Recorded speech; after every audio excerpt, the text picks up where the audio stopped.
आपल्याला कल्पना आहे की मागच्या काळामध्ये जे आपण विमा योजना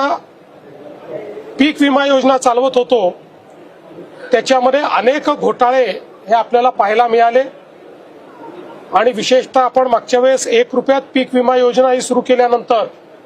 लाखो बोगस ऍप्लिकेशन या देखील आपल्याला त्या ठिकाणी पाहायला मिळाल्या। हजारो कोटी रुपयाचा अपव्यय होतो आहे अशा प्रकारे षडयंत्र देखील लोकांनी केले। त्याच्यामुळे गरजू जे शेतकरी आहेत ते वंचित राहतील अशा प्रकारची अवस्था येऊ नये हा विचार करून सुधारित पद्धतीनं आता ही योजना लागू करण्याचा आम्ही निर्णय घेतलेला आहे,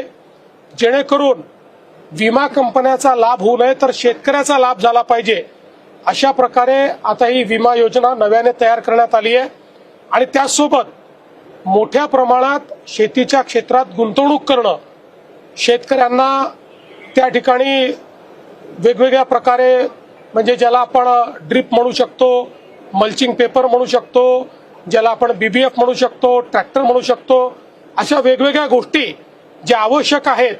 त्याच्यात गुंतवणूक वाढवायची याकरता देखील एक स्वतंत्र योजना आज मंत्रिमंडळाने या ठिकाणी पारित केलेली आहे।